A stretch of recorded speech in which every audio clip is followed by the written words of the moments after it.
omwana oyo yali adda kwabba era omwana oyo bwe yafa mu ddwaliro teyasula twasaba rozale ne tumuziika ekiro ekyo ku limbo y'ebbiina naye ffenna ewaka baatugamba eggulire keeke ligeza ne lifuluma wabweru tujja kufuna emitawaana nga kiva ku sayidi ki nga ku sayidi y'ewaka wenyininyini awo twakulira emutungo kuli yatugambira ye yali omugenzi Father John Sekalabrini. Ngenda kuzannyira amaloboozi g'essimu eyankubiddwa omusajja ng'ampa full information, full details ku nsonga z'omwana wa Daniela ne Dr. Jose Chameleon gwe baazaala n'afa eggwanga ne litamanya. Mukimanyi bulungi nnyo nti waakayita wiiki nnamba butyanga Daniela avaayo tegeeza eggwanga mbu yazaala omwana n'afa. Nera ng'ono omwana tebaamuziika ku bijja by'aba Dr. Jose Chameleon wadde ng'omwana ono gwali musaayi gwa Dr. Jose Chameleon, wabula omwana ono baamuziika mulimbo. Bino eno byawawaaza amatu g'abantu abangi. Daniela we yavaayo n'ayatula ebyama ebifaanaganako nga bwe bityo. N'awa n'ensonga lwaki omwana ono tebaamuziika ku bijja by'aba Dr. Jose Chameleon. Oluvannyuma lwa story eyo okutambula eno ku SMX Media, waliwo eyankubidde essimu gye ngenda okubeera nga nkuzannyira, ate ye ng'atuwa Bwiino omulala ku nsonga eyo yennyini Daniela gye yayogeddeko. Kubanga nze okuteebereza kwange nasooteebereza ne ŋŋamba osanga omwana oyo gwe baazaala yali omuggalanda eyalina okubeera ng'asembayo. Okusinziira mu kati Chameleon ne Daniela bali mu kwawukana, nga nsuubira obayiza ezimu ne ku nsonga ezabaleetedde okubeera nga baawukana. Wabula bye baŋŋambye ku ssimu bitiisa. Byonna kambikuzannyira okuva gye bitandikira paka gye biggweera, naye nga sinabeera nga mbikuteerako kankusaba mbi osubscribe nga no ku SMX Media tojja kubeera ng'omisinga updates naddala nga zino.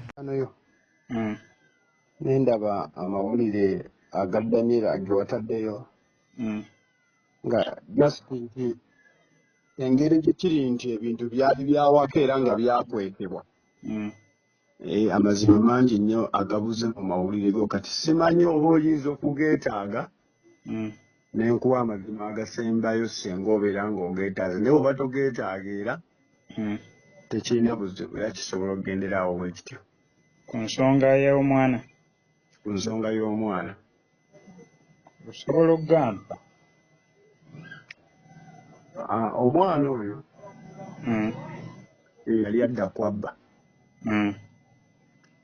era omwana oyo bwe yafa mu ddwaliro teyasula twasaba rozale ne tumuziika ekiro ekyo ku limbo y'ebbiina naye ffenna ewaka baatugamba eggulire keeke ligeza ne lifuluma wabweru tujja kufuna emitawaana nga kiva ku sayidi ki nga ku sayidi y'ewaka wenyininyini awo twakulira emutungo kuli yatugambira ye yali omugenzi Father John Sekalabrini. Daniela yaliwo naye abava ku lugalo lwa Chameleon tewali n'omu yaliwo. Kaakati nze essaawa eno Chameleon ayinza okuba takyanzijukira kuba nze nakolagananga nnyo muto waabwe Emma, naye nga Daniela tayinza kunneerabira amannya gange gonna kuba Daniela asomeddemu ago amaka tubaddewo ffenna Chameleon okutuuka omukwana ffe tubaddewo ng'abooluganda wadde nga sibalinaako Luganda. Nze kamwa kwogera kati sikyabeerayo kubanga ekiseera kyatuuka nga nina obulamu bwe nali njagala ng'eyo wakati bukyakola makulu. Ndi musajja alina dreads zikomeeri ku mugongo era nazimba studio ey'amaanyi nnyo emukono ndi mukola albums zange. Afuuka producer wange toli producer kati? Nedda ninawo producer wange nsula naye nze ndi muyimbi. Ndi kupanga albums zange guno omwaka. Ate nagulayo ku bintu byange emukono, kale kati mbeera eno mu bitundu by'emukono. Naye wembeera nga mpumuddemuko ne nzukka nga obwongo tebuli nnyo mu bintu by'okuyimba, negendera mu kasawuna oba nenzira ku YouTube channel nsinga nnyo okuwatchinga Uganda at large kubanga politically enyumirwa nnyo ensi yaffe n'okubeera nga ngigoberera.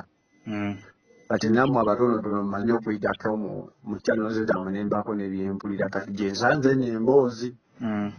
Nengamba ne ensi yandiyagadde nnyo okuwa abantu amawulire naye kale ono mukulu amawulire gawadde ensi nga si matuufu mukko. Kubanga ffe amawulire Danira ye yatugamba maama wa Chameleon ye yateekawo embeera n'omwana okulaba nga bamuziika mu limbo. Eyo ensonga sigimanyi naye nange nzikiriza yandiba ntuufu kubanga nze bwe luba ludda mba ku ludda lwa Danyera.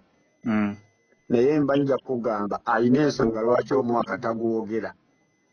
Kubanga oyo omwana oyo gwate waneeno nkubulidde ogamba nti oyo omwana yandibanga bw'oba oli mutuufu yandibanga y'omwana wabwe abadde asembayo. Okusinziira mu teyadisclosinze mwaka netusuubira engeri kuba n'abasembayo bali eri bonna bonna nga twabalaba amawulire buli kimu nga kirungi netusuubira engeri embeera gye yali bwetyo kintu ekyo kibeerawo n'omuntu gw'oyagala ne wabeerawo embeera bwetyo n'abeefamano ne batajja kuziika sisuubira ngu relationship nga nsuubira mbu kyekimu ku byatankanyatankanya relationship yaabwe n'okutuuka nga baawukana.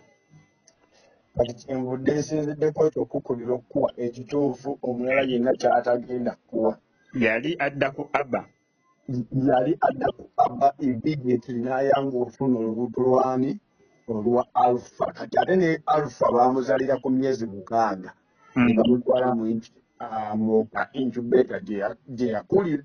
Era ebiseera ebyo baagamba ewaka omukazi ono gyafumbiddwa eri ng'ebisiraani bingi ono omwana gwe twakaziika ate n'olubuto lw'emyezi 6 nalwo nakuzaala natuusa. Webale nnyo. So omwana yali adda ku Abba era yali mwana mulenzi ate twamuziika kiro ate yafa kawungeezi ne bamuleeta mu Rosary kwaffe buli ssaawa emu tubeera mu Rosary. Zigenda owera ssaawa 2 kitundu nga twagivudde mudda era omwana twamuziika kiro ku limbo ly'ebbirina. Ssaawa nga 3 Gyali ssaawa 3 nga mumaze okuva mu Rosary. Nga tumaze okuva mu Rosary. Kale ssebo neeyanza nnyo information gy'ompadde.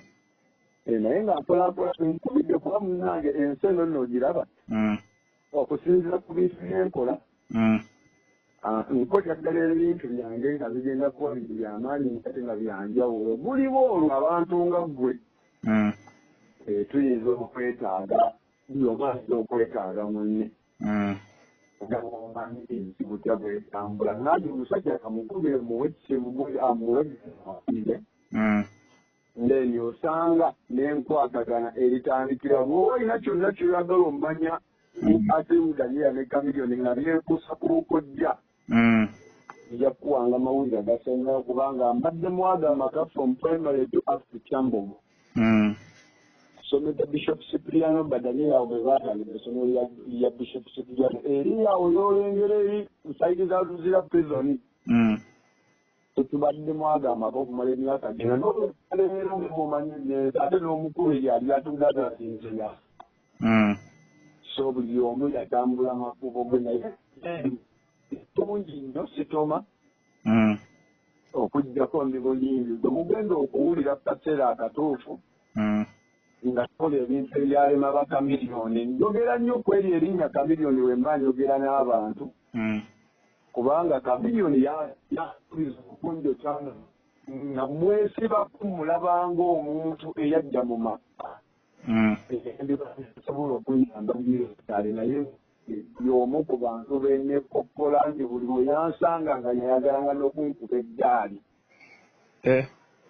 kuba ekiseera kyatuukanga ne Supapa kati nga tukwataganye kwa ffenna tuli bantu beeyo nga tukwatagana bungi ne bamelodi ne basipapa wamu nyo naye nga Chameleon nga buli wansanga ne Supapa nga amugamba nga omwana afume mangu ekikomera ensonga yonna just teyansiima busiimi naye ekyamazima tewali muntu gwenjagalira ddala okulagako music ate Chameleon mu lusimu nga teyakusiima nga wali process y'okukwana Danyera mu abaaloopanga. Nze ndi mwana muto nnyo Danyera gw'abadde atangulanga n'emirira. So wali tonatuuka myaka egyo gigamba kuloopa oba nti kulingiriza nnyo? Nina emyaka 28. Oba osubirawo oti mwana wa mama nali kaana kato nnyo. Mpozi okuggyako bw'ogendera ne mu vidiyo ya Chameleon ne Danyera mu kyaki y'ebbina nalimu nze ng'omu kale so neyanza nnyo neyanze ayo bambi nabisigala bulungi